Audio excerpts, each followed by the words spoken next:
Hi,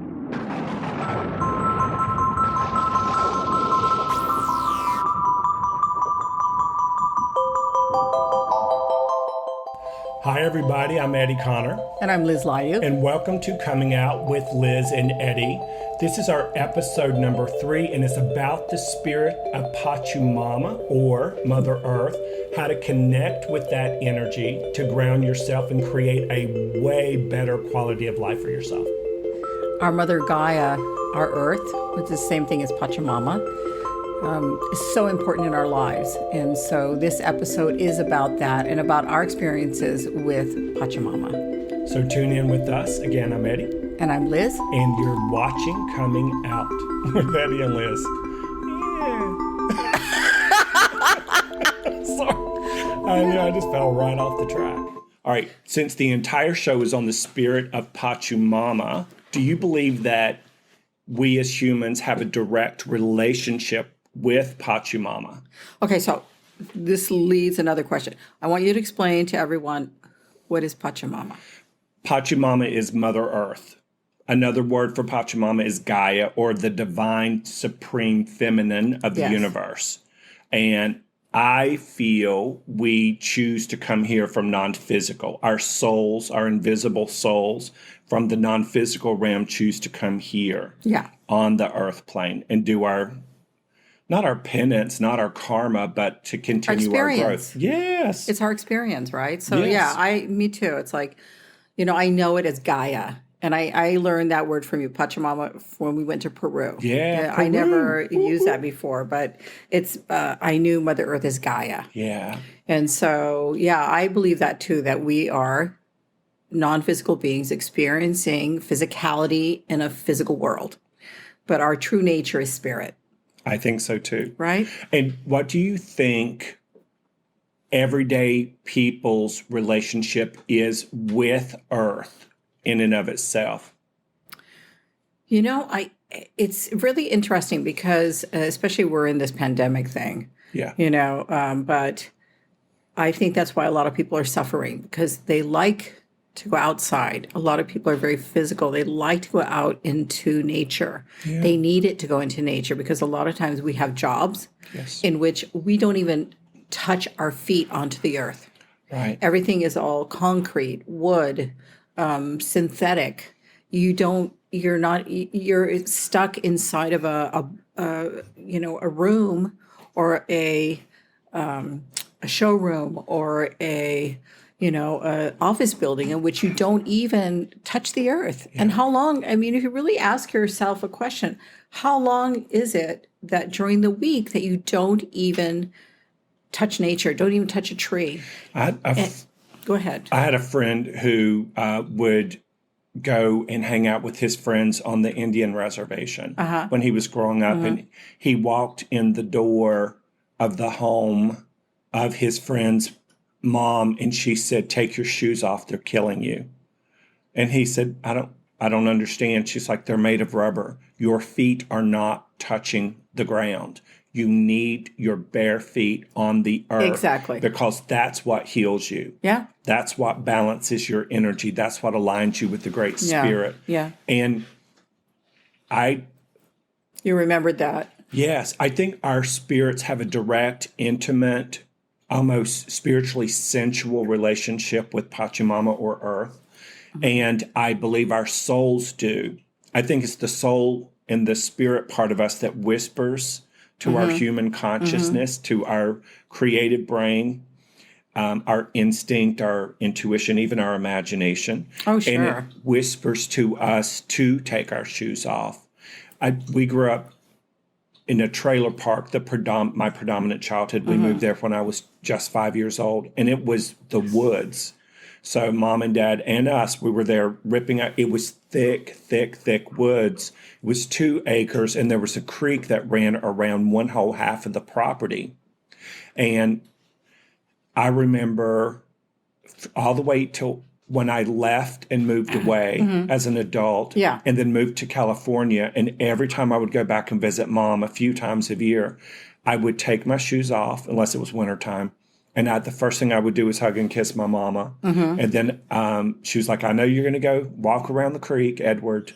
And so I would walk around the creek, and it brought back all of those healing experiences, the grounded, the alignment, the communion, the connection to Mother Earth. Yeah. And Absolutely. it started it started my whole visit off with a bang. And the older I got, the more I understood the importance of having that intimate spiritual relationship Okay, with so Mother let me Earth. ask you. So when did you start doing that? How old were you? Which part? When you started walking around the creek. Oh, as soon as we moved in there. Really? Yes. Listen, it was great until the big rains came. And then it's like, well, first of all, I look for Flipper because I was programmed by television growing up. Of course. I was a latchkey kid. I love Flipper. Okay, I did have to say, too. don't be talking bad about Flipper. So listen, when the creek would flood, and I'm not joking, it would come. Our property was shaped like it was here, then it would go up to here, then here. Mm-hmm. So our trailer, I said trailer, okay? Our trailer sat right in the middle. And so when the creek flooded, it would flood all the way up to our back door. And I was like, we can't be in a mobile home pretending we Noah and the ark. Yeah. That ain't going to work. But I did look for Flipper. And we were even allowed to, as the creek would go back down, my dad, which to this day makes me wonder what kind of parent he was, would let us go play in it. It's like, I know it's thundering and lightning, but take your ass outside and play in this big, dirty pool of water. Water. Be careful of the barbed wire and the dead pigs coming down from the neighbors. Okay. But I would look for Flipper, and I was just this weird kid. But when it was not flooded, every single day we were in the creek. Nice. Every single day we were in the woods by the creek. We were and we were barefooted. Yeah. We could run on gravel and pavement like you wouldn't believe. Now, if I took my shoes off and stepped on a clipping from a fingernail, I'd be like, I'm going to die. Oh, yeah. So I have to be very careful because I'm hugely masculine and stuff. No, I remember also growing up, we were opposite. I'm Filipino, so it's like, okay, put your shoes on. Okay. I would have thought that was the opposite. No. When you come into the house, you take off your shoes and I put my flip-flops on. Yeah. So my inside shoes. But my outside shoes stayed, there's like a shelf. You put it on the shelf. You don't wear your shoes inside the house. Wow, y'all were fancy. You had a shelf and everything. But it was organized, with 4 kids, Mm-hmm. And so my mom always have your shoes on. Wow. And I said, okay. But when we went out, we always had to have our shoes on. We were forced to wear shoes to school, obviously. And as soon as we would come home, we would get out of our school clothes, from Goodwill, 25 cents for a shirt and 50 cents for a pair of jeans. My mom loved vintage clothes. Oh, well, we didn't know to call it vintage or consignment shop. We called it poor people. We live in a trailer park and we're white trash. School starting, you get $3 to buy school clothes. That's right. And 50 cents if you get you one of those Elvis Fringe vests. Oh, I love that. I had one. I know. Okay. You know I did. I know. Tell people what the Davic Kingdom is. Am I saying that correctly? Are we on the Davic Kingdom? We can go anywhere we want to because nobody knows. Okay. Oh, I just want to bring up a story about the Gaia, about Mother Earth, though, before we leave. Edward, don't be making fun of me. Okay, I'm so making fun with you. I know. So, I do remember the first time that I became aware of Gaia or Mother Earth. Yes. Was when I was learning how to channel. And it came as a big surprise to me because I was working in a corporate job and it was a very intense situation, very busy. And all of a sudden, as I was working, it was during the day, and it was many, many years ago, a few decades ago, and I was just working. All of a sudden, I felt this energy surround me, and I knew that it was the earth. And it was a female spirit, and I knew that was Gaia. She came to me. She approached me. I thought that was very interesting because I thought I was nuts, you know. Well, that's why we're doing the podcast. Yeah. Because we're coming out talking about things that people don't talk about. Like, Exactly. I kept all of this in until I was in my mid-20s. Yeah, How me long too. did you keep it in? Oh, I was in my late 20s. And so we didn't have anybody to share the information with. No. And how did you know intuitively, instinctually that it was Gaia? Here you are, you're like slinging fabric, you're working in corporate America. Yes, I am. And then all of a sudden Mother Earth is like, hey, girl, knocking on the door. Yeah. Oh, it was like I was taken aback. And, I knew that I was doing this channeling course, and I knew that this is the right path. Yeah. And I had many dreams had told me that this was correct. Well, this is another show.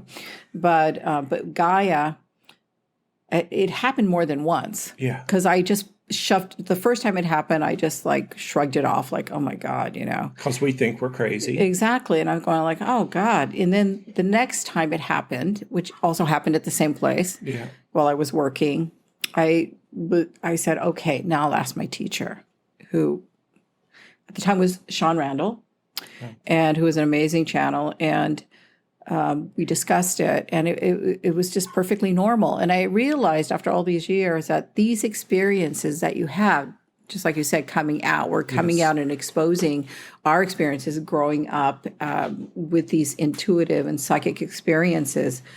It's normal. But everyone is different. Yes. Everyone is different, right? I mean, not everyone has the same experiences. What my experiences is different than yours. Yes.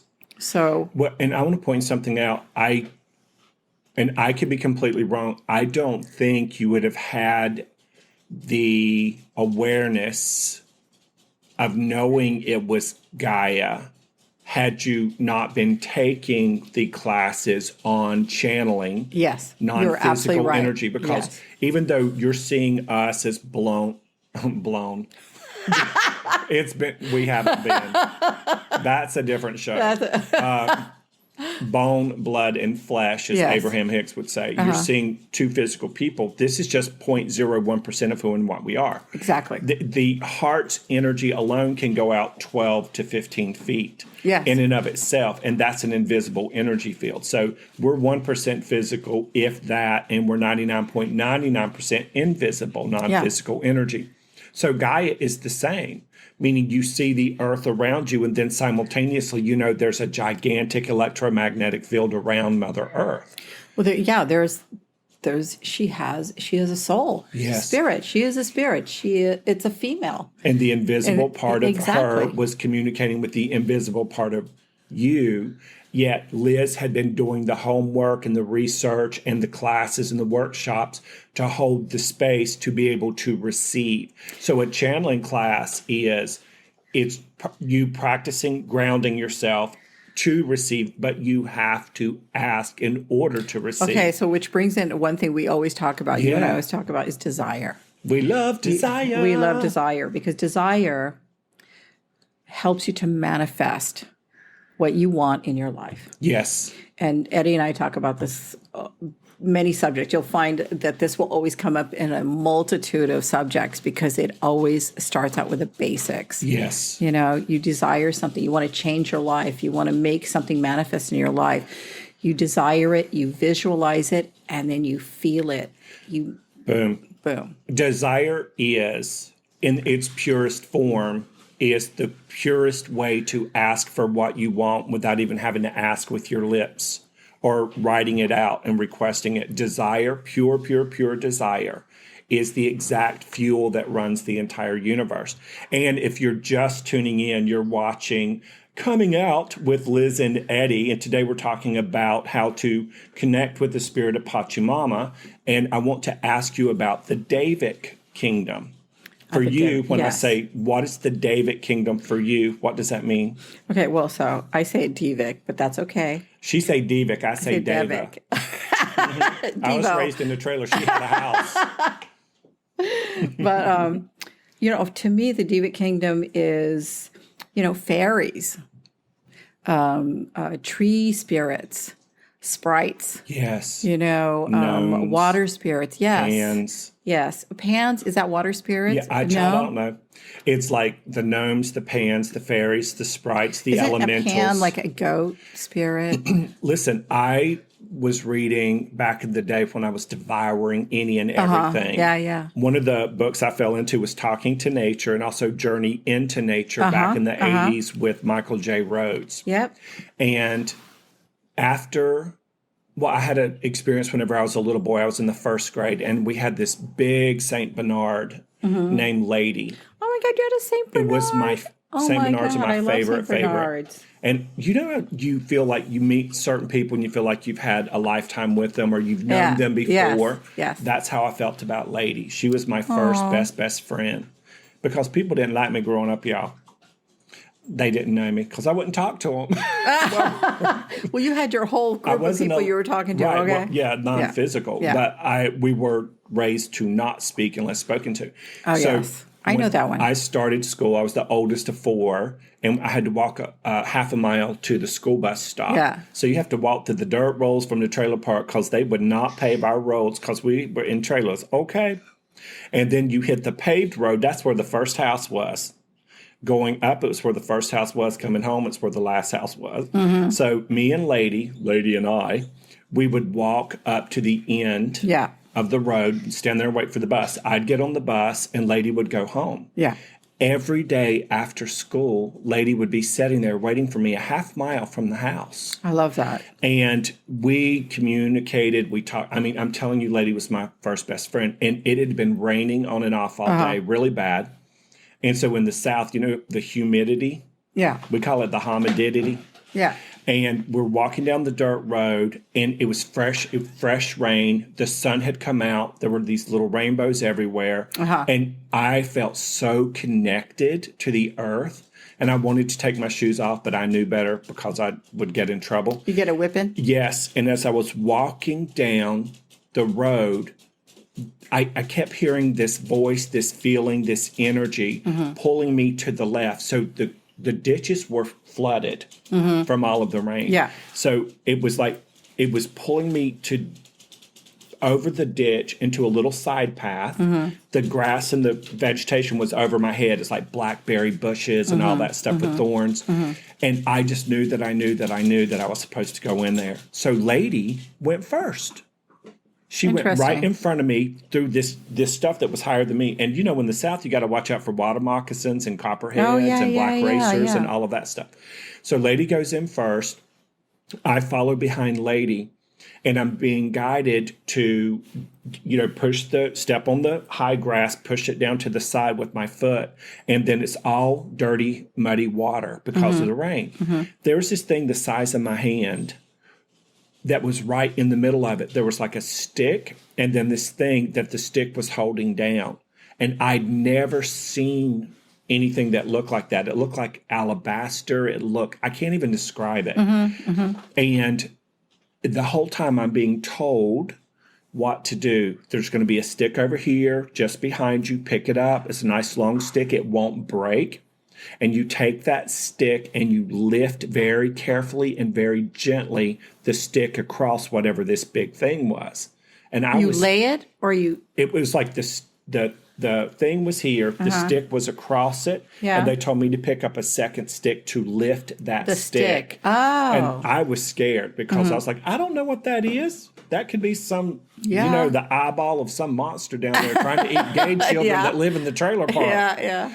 And I was just carefully lifting it, and they were coaching me the whole time. Yeah. And Lady's just sitting right beside of me, staring at this thing. And you can't see it because of the muddy water. And I'm lifting, and I'm lifting, and I'm lifting. And then a pop happened. The twig thing snapped on the far end of the creek, the ditch. And your stick? The stick over. That was laid over. Yes. Okay. I'm following you now. And when it popped, and then this thing flipped over like that, startled the crap out of me. It was the biggest bullfrog I have ever seen in my life. No.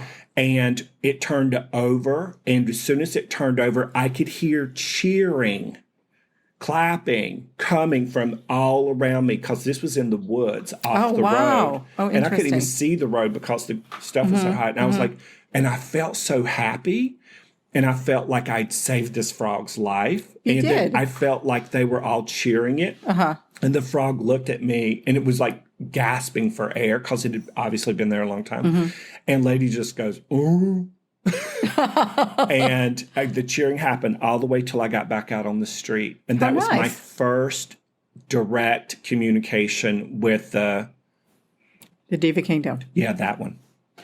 He knows. I was going to say Deva. Yeah. Divic. Well, we know you're a diva. Yeah, Davic. I'm a Davic. Oh, okay. What? I know. So that's amazing. Isn't it crazy? Yeah. You and I were talking the other day, and we were talking about how I kept seeing this Amazon Prime truck passing my house and kept looking over at my yard. And I'm like, what's going on? Yeah. And then I went and made me a sandwich because I'm thin and stealthy and sexy. So, I have to eat every 20 minutes or I have a blood sugar drop. And and I was making me a sandwich, and I come right back to the room, and the Prime driver is laying under this big tree in my yard, flat out like a starfish. And I keep going back and forth. He laid there for 20 minutes. Then when he sat up, he sat there for about another 10 minutes. And I knew what he was doing. He was grounding. He had his shoes off. Yeah. He was reconnecting to the earth because you could tell he was raised to have a relationship with Gaia, with Mother Earth.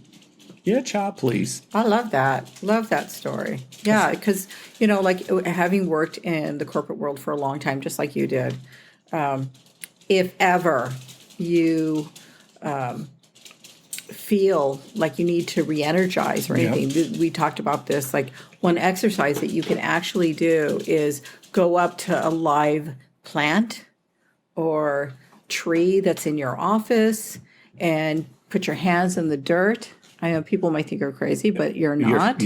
And actually, it will help you re-energize and ground yourself. All you have to do is to visualize you throwing an anchor down into the middle of the earth and just feel it. Start breathing into that. And actually, you will feel such a difference in your energy field. Because breathing, your breath is life force energy. Exactly. And, it's an invisible thing, just like your spirit is. And the deeper and the more conscious your breath, the more you integrate the left and right hemispheres of the brain. You pull more spirit into your physical body. More of your soul can whisper intuition and guidance to you. And it's good to get your hands and feet dirty because there's good germs in that, for lack of a better way to say it, good bacteria. Being out in the sunshine is natural vitamin D. As a matter of fact, when you're out in the sun, try to take off your sunglasses at least for 10 to 20 minutes at a time. And the reason for it is if you wear the sunglasses, you're not getting the signal to your brain that the sun is fully out. Oh, And you need, so the skin has to wake up. The energy has to wake up. The awareness has to be there. So that will sort of drink in your vitamin D even more. Also, you said it earlier, we're going to talk about some of the different ways you can connect with Pachamama and actually have a conscious communication with Pachamama. And one of the things you said in the very beginning was meditation. Yes, and absolutely. Meditation is that really beautiful in-between worlds, that present moment place to be in. And even though you were in your channeling class and then you went from there and you're at work, the request for connection and communication has been made. The thing is that communication will be made when you're ready.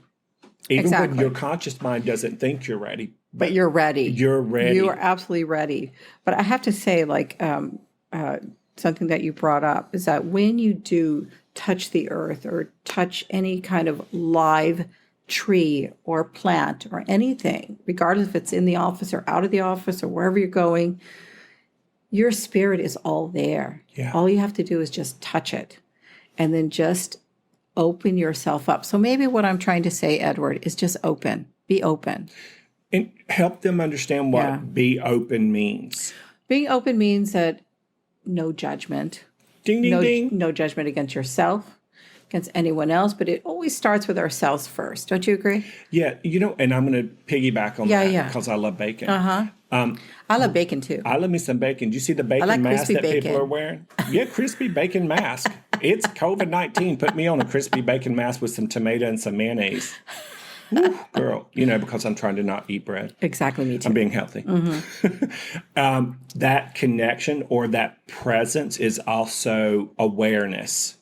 And the thing that I love about awareness is if you're a Democrat and you're screaming at Republicans, you're not aware and you're not present. If you're Republican and you're screaming at Democrats, did I just say that twice? No. If you're screaming across the aisle at the person who you think is opposing you or keeping you from the thing you want, you are not present or aware. You're not in a place to receive. If I'm screaming at somebody that doesn't like a Republican, or I personally don't like a Republican myself, and I'm screaming about it and I'm warning everybody about it, do you know who I'm tipping the vote towards? The person I don't want. The person you're angry with. So, exactly. So in general, you can say, be it Democrat, Republican, anyone you're angry against. That's right. That you feel animosity towards, you need to rethink this. Breathe the light back in, reground yourself, go back to present, stay in a perpetual state. Well, there's not such thing as a perpetual state of awareness with humans. Well, you could, but it would take a long time. That I'm an asshole. Yeah, that's not the awareness we're talking about. But I think also, I want to add on to what you're saying, is that you need to reframe it. You need to use your thinking mind, because that's also a part of us. So you have your spirit, you have your emotions, but you also have your brains, your thinking mind, and you need, if the experience that you had was negative or not what you desire, not what you prefer, then you need to, so for you to reframe it, that's okay. You can do that. You can change it for yourself. Yeah. And I think you have to also find out what the root problem is and the reason why you think and behave the way that you do. And 99.99% of the time, it goes back to our parents. They did the best they knew to do at the time. Of course. And then their parents and their parents. Exactly. I call that osmosis. You learn through osmosis. It's their ass and it's your fault. But it's also a fun acronym for accidental self-sabotage through osmosis, right? So awareness is, if you're yelling at the problem because you want the solution, you're just going to get more of the problem. Yeah. But the awareness, when you're in awareness, you're not triggered by the problem. You're not triggered by the solution. You're in the receivability place because you're connected again. Yeah. And that's what Mama Earth helps you do. Sure does. And all the other helpers, you want to say helpers, spiritual helpers do too. Now, one of the ways I like to communicate is by sending light, because we're light before we're physical. And the funny thing, but are we always light? We're always light. Yeah, oh yeah, when we die. No, but we're always light, right? I hope I die at 180 pounds. I do. I want to be happy in my body again. Before I'm on the way, y'all. Send me light. You're so light bread. That's what we used to call it growing up. But you're light. You're light. I'm light. We're all light, right? So it's. I think it's about perspective. It's like, okay, we're all light anyway, but now. Oh, hold on, I heard her telepathically say. Wait a minute. I know what you meant. What she meant to say in completing that thought was, even when our physical body is gone, we're light. And our soul leaves this body, our soul, with its continued education in this lifetime, goes back to the light in which it came. Because originally we're light. Yeah. Because we're non-physical beings experiencing physicality. So our presence of light is always with us constantly. We have to be open to receive it. Yeah, we have to ask for it in order to receive it. And then we have to be cognizant of it when we do receive it so that we keep on getting it. Well, I think we open up to ourselves even more. So it's I think it's the personal journey that you're on. Yeah. You open up to it even more. So you open up your acknowledgement of who you are. Yeah. So it's never not there. It's always there, but maybe you forgot. Yeah. And we forget a lot. That's when you come into this earth. When we come into this planet, child, one of the prerequisites is that you have amnesia from your previous incarnations and your lives between lives, and then when you're up in non-physical, getting ready for your next incarnation. And I mean, most of us can't remember what we have for breakfast. I had a turkey lettuce wrap, okay, with veganese. Why am I eating veganese? I don't know. Why do they call vegan ham, vegan ice cream? If vegan is so delicious, why do we have to name it after the things we have to give up? Vegan husbands, vegan wives. Yeah, I forgot what I was saying. No, but I knew I was making a point. Okay, you were making a point that. I remembered what I had for breakfast. Yes, what'd you have for breakfast? And then you brought up your happy about it. Veganese. Why did you eat veganese? No, but you're trying to be healthy with my bacon sandwich. I'm saying, sister, you are so funny. Okay, look, I have to though tell you that you do remember we were talking about before you come to the earth. We were talking about that.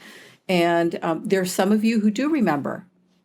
There are some of you who do have those past life recalls that bleed through. Moments. Through the lifetime. Blips. But sometimes people really see and become that. There have been instances through the history where people have awakened to who they were in their previous lifetimes. Yeah. And they had spoken about who they were. I mean, this is another thing that we can talk about in a different show, but you can access those memories anytime you want. But, again, you have to want to do it and you have to want to be able to see it. And the desire needs to be pure enough so that when you request it, you do receive it. And when you receive it in the way that it's meant for you to have. That's why on Earth, even though this is not the only planet we incarnate to. Exactly. Newsflash. Oh, just wait, you guys. I know. It's not the only planet you incarnate to, but the reason I keep going back to Peru is because I know I've had lives there. I know I've done spiritual work there, whether I was in a body or not in a body. Exactly. I know that in my heart and soul. And when we go back there, we heal those past lives. And the reason we don't remember all of them, all of the past lives and all aspects of it, is because we would be schizophrenic. We would go insane if you think about it, if we had access to everything. Well, I think that at one time. Yeah. Well, I think that's why I said, you can access your memories. And you can access your memories. I'm getting schooled. But again, you have to want to do it. And yet I think that some people, it happens to them spontaneously. Yeah. And they're not quite aware of it. And I think that especially when you're younger, when the children, they remember quite clearly, like some souls coming into this earth. Yep. They have memories and, you don't know why they're crying when they see water or they see a fire or they go to a home and they go, oh my God, they feel so comfortable there. Yep. Or they meet someone and there's a soul recognition on a soul level. And they don't know what that is because they're, for all intents and purposes, they're young children. That's right. But they do have those memories because we're only, again, as you said, we only experience this much of who we are. Yeah. So our oversoul is so much more. Flat out. Yeah. Yeah. But before we change the subject, I want you to tell me when we went to Peru, that's the first time I went with Eddie. He has an amazing group that we went on. A group that we went with him to Peru. How long have you been going there? Since 1999. Oh, wow. How many years is that? 21. No, but I mean, were you drawn there? I have a point. Were you drawn there? What made you want to go there? I didn't know anything about Peru or Machu Picchu. Obviously, I was really good in school. And I was sitting in a movie theater. Ellen Bernstein, to this day, is one of my favorite actresses. And she did a movie called Resurrection. And I think it was in 1979 or 1980. And also, I think the following year, Somewhere in Time came out. I was like, also, Making Love came out, y'all. Okay. None of them did good at the box office, but they're cult classics now, right? Yeah. So I'm sitting in the movie theater. And I'm watching this movie, Resurrection, and on the screen, she shows a postcard in the movie of Machu Picchu. And instantaneously, my eyes watered. I was covered with goosebumps. I felt electrical. I felt like something was pulling me up out of my chair. And I knew that I knew internally, you've lived there, you've been there, and you're going there. Now, I was poor kid. Yeah. And I left home working in a textile mill, flipping tacos at Taco Bell and babysitting. How sexy is that? I got that. And I was like, I'll never be able to go to Machu Picchu, Mama. Not Pachumama, but my mama. Mama. And I knew that I knew right then and there. Fast forward to, it came in and out of my consciousness as an adult. And in 1998, in the fall, winter of 98, I did a creation box that Abraham Hicks talks about. It's like a vision board, except you put it in a creation box. You make it all pretty and stuff. And I was making a Machu Picchu creation box. So I had Shirley MacLaine in it because I had the movie Out on a Limb on VHS tape, young. And I had that in there. And I had some Carolyn Mace in there because she was the new redhead in spirituality. And pictures of Machu Picchu, you name it. I was collecting every day. And once a week, I would lay it all out on my big king-size bed in Studio City, California. And I would look at every picture while I was listening to Shirley MacLaine's Out on a Limb in the background. I would light my candles and I would flow my energy. Less than a month later, and I told no human this because I was teaching law of attraction. I didn't want to announce it and then F it up. Yeah, sure. And 4 weeks later, I get a call from a client in Greensboro, North Carolina, who's asking me if I've ever been interested in going to Machu Picchu. Yeah. And I was like, yeah, that's crazy. Yes. And he was talking to me. He's like, have you ever heard of Carolyn Mace? And I was like, And he was telling me about Carolyn Mace. And then he started telling me she was taking a group of people to Peru. Yes. And then he said, would you like to go? It's going to be February or March of next year. And I was like, yeah, how much does it cost? Tell me more about it. He's like, you're not paying attention. You're not listening to me. And I said, I'm listening. He said, I am offering to take you as my guest to Machu Picchu and Peru with Carolyn Mace, all expenses paid. Nice. And I'm like, what? What, sister? And he said, I can't think of anybody more spiritual I would want to go with that can help me navigate the shamanic rituals, etc. Absolutely. And I was like, well, let me think about it. Yeah, how long did you think about it? A week, because that was the biggest, most extravagant gift that's ever been presented. Sure. And so my left brain was doing the monkey mind thing. My right brain was like, see, you flowed your energy, bitch. And my heart was like, go to Machu Picchu. And long story short. Well, who was saying go to Machu Picchu? Your soul. My heart. Your soul. Your heart. My soul. My heart and soul. Yeah. They twin flame souls, my heart and soul. They love us, honey. Exactly. Okay. And I went. We broke from her group after the first day. Okay. You don't have to tell us why. I don't. Yeah. No. And then we broke from the group. We did our own thing the entire time. We took helicopters into Aguas Calientes. The kids were coming out and taking our luggage. I felt like I was in a Tarzan movie. And it was so beautiful and so extravagant. We worked with shamans. Every city we personally went through without the group. I love it. And every single shaman said, you're our brother. The first time I heard it, I was like, you tell everybody this.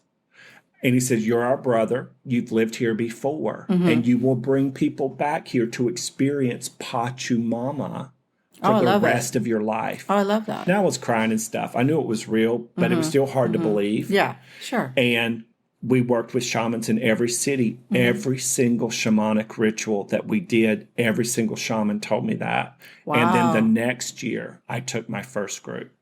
Amazing. And I've been doing it ever since. Amazing. Yeah. Now, what's your best trip? Is it the one I was on? It's the one she was on. I was going to say that. It wasn't the first one. The first one was the groundbreaking one. Right. And of course, I went with some insecurity and some fear too, and that manifested. Because remember, Mother Earth don't play. No. And who you really are gets exposed the closer you get to Machu Picchu. And I tell the whole group there, it sounds like I'm warning people, but I'm not.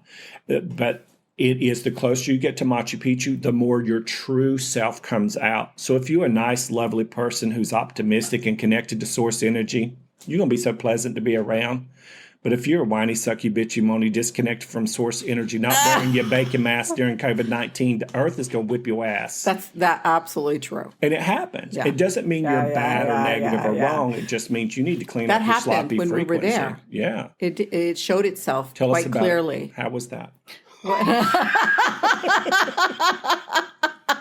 Well, I did get elevation sickness for a couple of days, but I was okay with it. Yeah, you were. It was okay. I didn't like go, oh my God, I didn't. No, I knew it was supposed to be that way. Yes. And I had an incredible experience. I physically was challenged, I have to say. Well, yeah. But it was amazing. And I would do it again. Oh, I'm going to. Yeah. Till I sure. die. Yeah, for sure. I think we should go to Lake Titicaca. I would do that. Would you do that? Yeah, I'll do that. That'd be kind of cool. I would like to see the Nazca lines before the extraterrestrials come back and visit Earth sooner than you think, people. Yeah, it's supposed to happen very soon. Mm-hmm. Yeah. I hope I'm thin then. I think you will be. We should call this the Liz and Eddie and Joey. Because it's my marsupial pouch and my baby name is Joey. Mm-hmm. No, you know what? Yeah, and What? No, voguing? no. I'm gonna go. Okay, and then I'll cut my hair.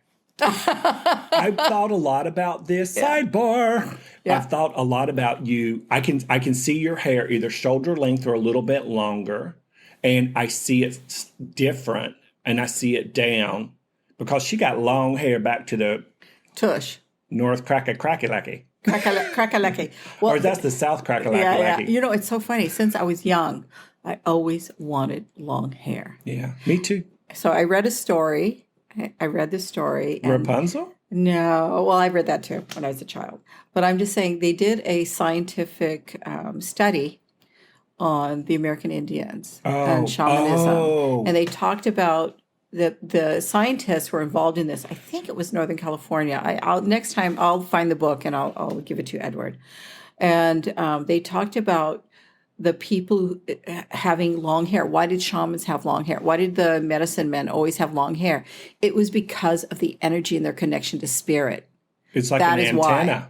And it's so funny. I thought about it. I've always wanted long hair. I never wanted to cut my hair, ever. Yeah. I think that when I was modeling, I had very, very short hair.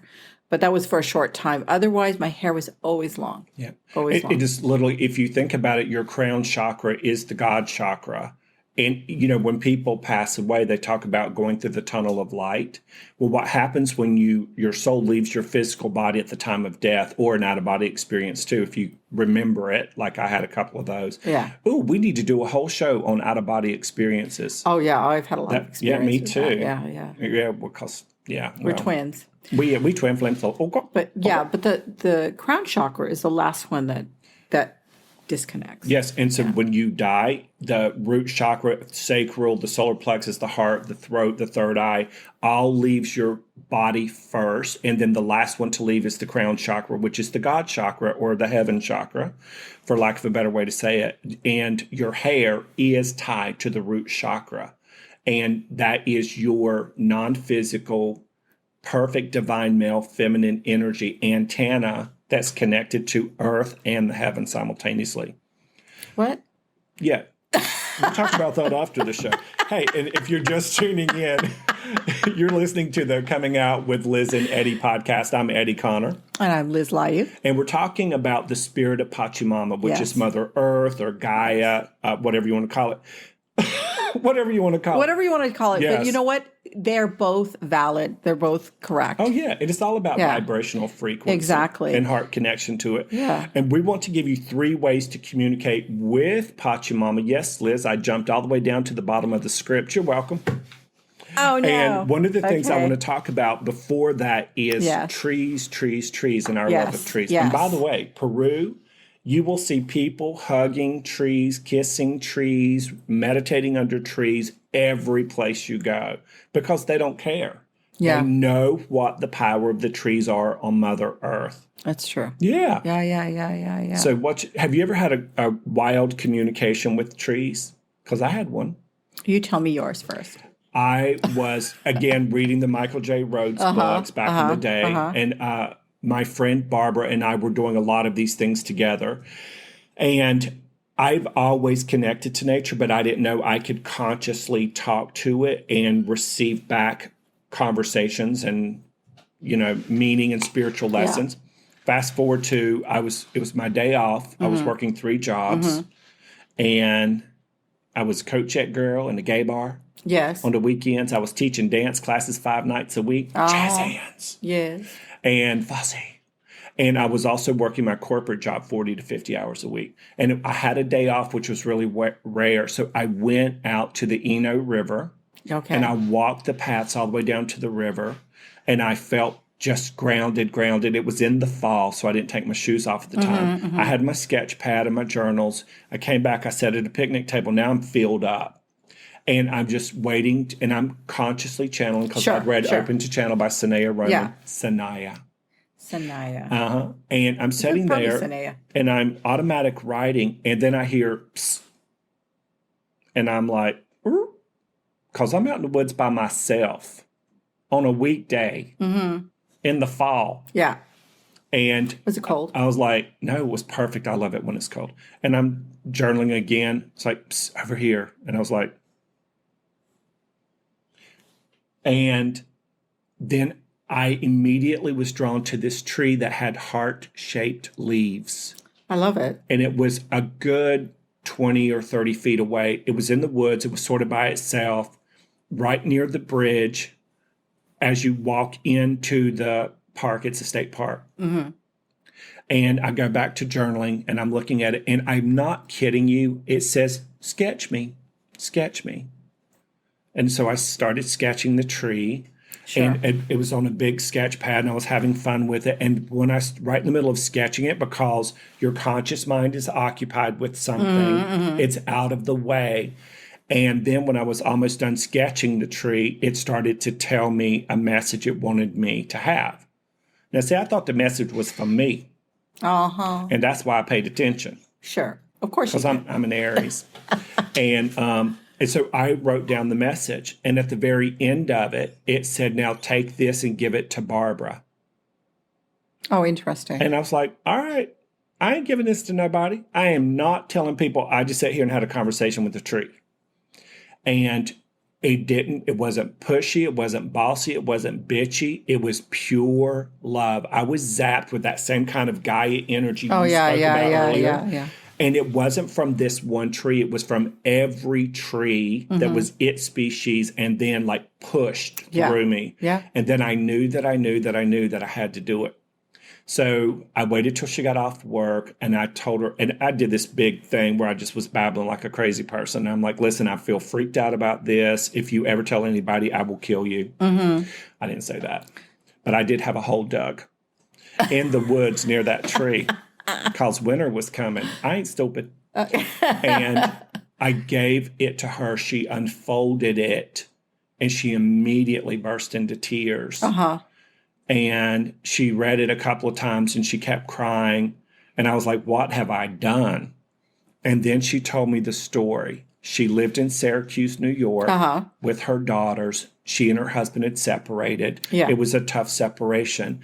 And she was coming into her spiritual awareness, learning to channel all of that. She was way ahead of me and, open channeling and all of that good stuff. And she said every night she would sneak outside. There was a red bud tree right at her stoop in Brooklyn or wherever it was they lived. And it was never supposed to grow there because the climate was too harsh for it. But it grew, and she immediately had an affinity for this tree. So she would sit on the stoop during the day and communicate with it telepathically. Sure. So fast forward to now they're moving from New York to Culture Shock, North Carolina. And the tree had told her, she went out the final night, 3 o'clock in the morning when nobody was around. She's crying, she's sobbing, she's hugging the tree. I'm going to miss you, I'm going to miss you. And she said, the tree said that we will meet you where you're going, and that's how you will know you're in the right place. And so she moves to Chapel Hill, North Carolina. Sure. You walk into her apartment, and then it's street level, and you walk to the back, and it looks like a giant tree house. And what trees were all around her apartment? That type of tree. red bud trees. Yes. And that have heart-shaped leaves. And she said, I knew then that I had made the right decision.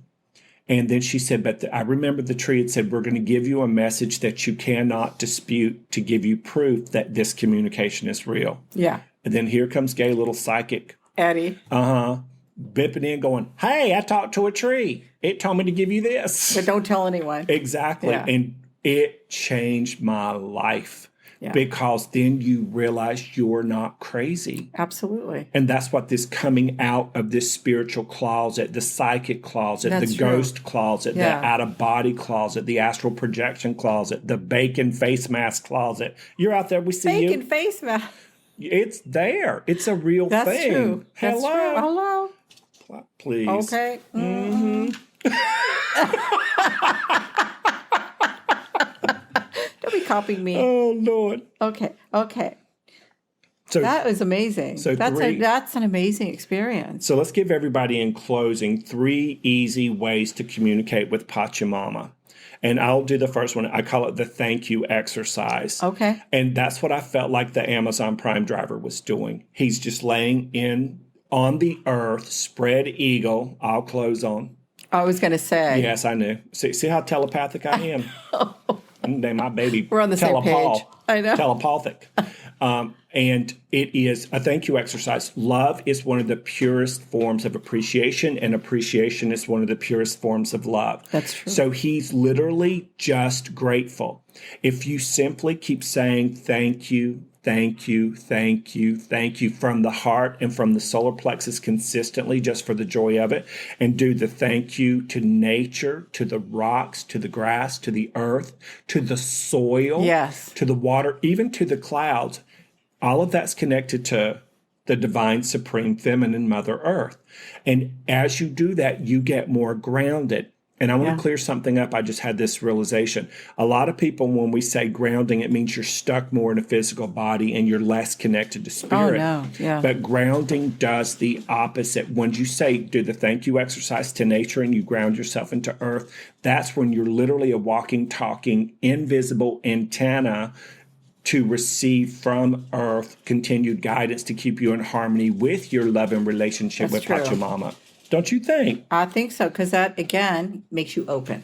Mm-hmm. You're open. Which one would you want to share? You want to talk about communicating with trees and other aspects of nature, or connecting with the elemental kingdoms? Yeah, I think that I want to talk about we can talk about connecting with trees, because to me, connecting with the elemental kingdom, it's all kind of the same. It is. So for me, it's about the basics. It's like, you want to relax, you want to go out to nature. And if you can't be in nature, put a tree or a plant next to you, a flower, some sort of shrubbery. I was kidding, the verge. I know. So just put some sort of live plant and make sure it's healthy. They reminded me, say it's healthy. Okay. But to put that next to you, and you can just sit in your own privacy and then close your eyes and just breathe deeply. Just uncross your legs, uncross your arms. Be grounded and into the just earth. relax.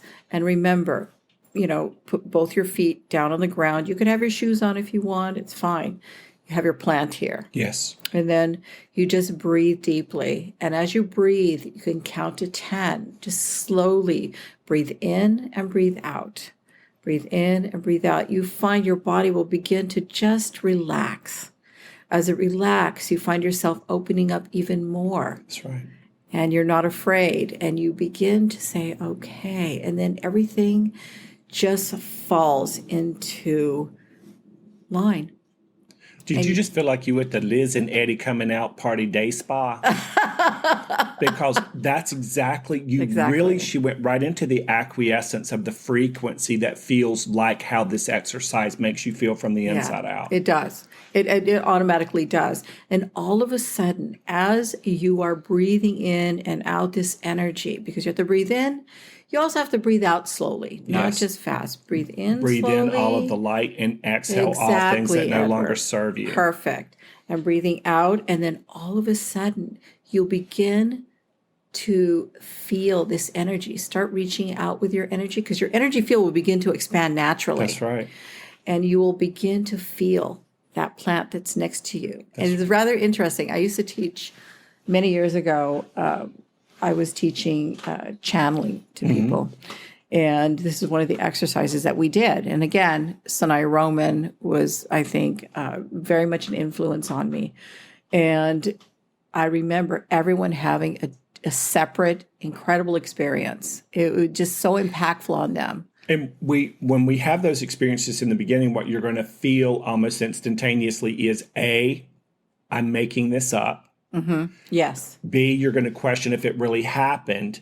And then you're going to say, am I cray-cray?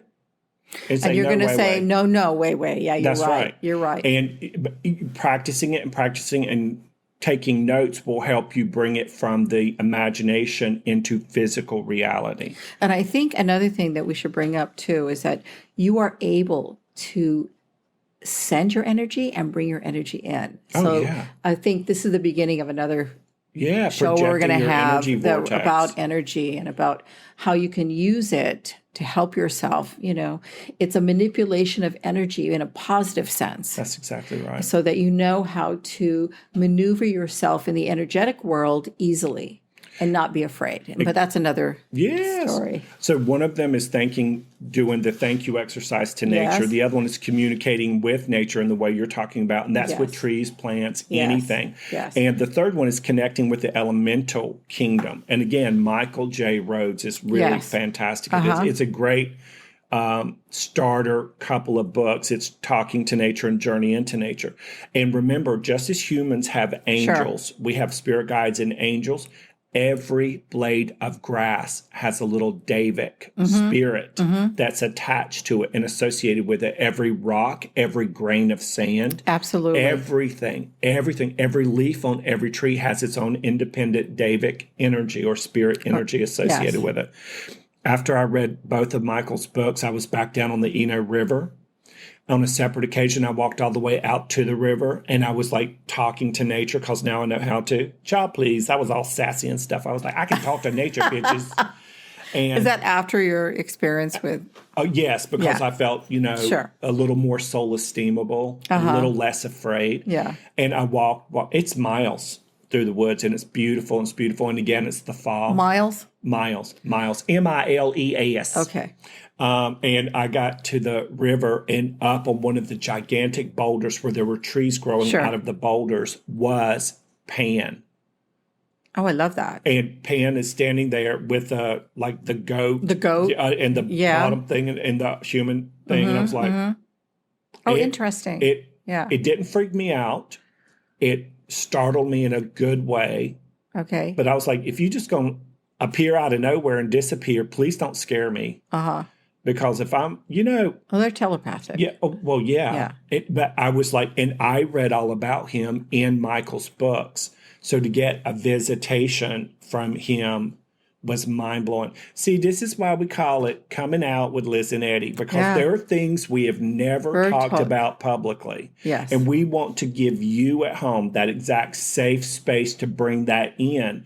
Because when you first become aware of this greater part of you that's way bigger than your human apparatus, your life will change. Our lives changed quantum leap-wise in big ways by leaps and bounds when not because we were intuitive, because everybody is, not because we knew we had a spirit because everybody does. Is you have to harness it, ask for it so that you can receive it. And then you have that experience like with Pan or the tree speaking to you or whatever it is, so that when you have the experience, it becomes your new grounded truth in three-dimensional reality. And then your new normal. It's your new normal because that's normal to you. And you know what your new normal really is? You're a multidimensional. Yes, multidimensional being. Multi-frequency, non-physical, in a physical body, summoning life force energy that creates worlds on a little planet called Earth. That's true. That's what Liz told me to tell you telepathically. Did I get it right? No, but it's true. It's like when you acknowledge something about yourself, because didn't you find that when you first able to come out and talk about it with people, and you will begin to gravitate towards yourself. You'll begin to draw people to yourself That's a better word for it. That that are like mind, Yeah. like energy. And Yeah. Did you hear your spirit guide just then? Pardon? Did you hear your spirit guide? And then this is how spirits without a physical body, this is how they know each other. Yeah. I want through their energy signature, for their frequency. This is how they know, because in the non-physical world, when we pass away, we don't have a physical body. It is just thank goodness. our energy. Oh, will I be thin then? You'll be whatever you want to be, Edward. Okay. You heard it here first. Liz told you that I can be whatever I want to be. He can be whatever he wants to be. So you can do the thank you exercise to communicate with Pachamama. You can communicate with trees by sending heart energy and a grid of light to the tree and open to receive with the exercises Liz gave you. And also to connect with the elemental kingdom. That's the invisible part of you connecting with the invisible part of it. And we want you to go out and play these games, have these exercises, talk to people you trust and care about. And if you don't, drop us a line. Let us know what kind of experiences you had when you were out talking to a tree and stuff. Okay. So I'm Eddie Connor. And I'm Liz Layu. And you've been watching the Liz and Eddie. What is it? Oh, yeah. Coming out with, okay, let's do it again. Coming out with Liz and Eddie. Let's do it again. Okay. Coming out with Liz and Eddie. See how in sync we is? Bye, y'all. Bye.